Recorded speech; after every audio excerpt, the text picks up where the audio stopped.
চাঁপাইনবাবগঞ্জে ভারতীয় ফেনসিডিল সহ একজন আসামিকে আটক করেছে ৫৩ বিজিবি।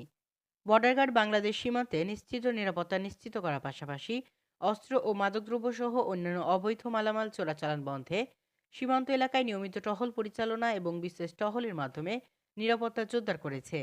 মোনাকাশা বিউপির একটি টহল দল ১ ফেব্রুয়ারি ২০২৫ সকাল ৫টার সময় চাঁপাইনবাবগঞ্জ জেলার শিবগঞ্জ থানাধীন দুর্লভপুর ইউনিয়নের বালুটঙ্গী গ্রামে একটি বিশেষ টহল পরিচালনা করে।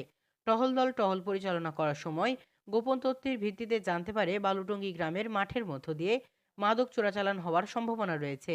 এই প্রেক্ষিতে টহল দল উক্ত স্থানে গমন করেছিল। সন্দেহভাজন একজন ব্যক্তিকে মাঠের মধ্য দিয়ে আসতে দেখে তাকে থামার সংকেত দিলে সে দৌড়ে পালানোর চেষ্টা করে।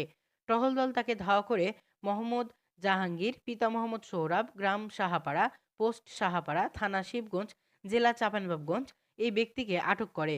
পরবর্তীতে আটককৃত ব্যক্তিকে তল্লাশি করে অভিনব কায়দায় বডি ফিটিং অবস্থায় ২০ বোতল ভারতীয় ফেনসিডিল খুঁজে পায়। আটককৃত আসামির বিরুদ্ধে যথাযথ আইনানুগ ব্যবস্থা গ্রহণের নিমিত্তে জব্দকৃত ভারতীয় ফেনসিডিল সহ শিবগঞ্জ থানায় হস্তান্তর করার কার্যক্রম প্রক্রিয়াধীন। এ ব্যাপারে চাঁপাইনবাবগঞ্জ ব্যাটালিয়ন ৫৩ বিজিবির অধিনায়ক লেফটেন্যান্ট কর্নেল মোহাম্মদ মনিরুজ্জামান পিএসসির বিষয়ের সত্যতা নিশ্চিত করে বলেন, চাঁপাইনবাবগঞ্জ ব্যাটালিয়ন ৫৩ বিজিবি সীমান্ত এলাকায় মাদকের বিরুদ্ধে জিরো টলারেন্স নীতি বাস্তবায়নে বিজিবি সর্বদা সচেষ্ট রয়েছে এবং এই কার্যক্রম অব্যাহত থাকবে।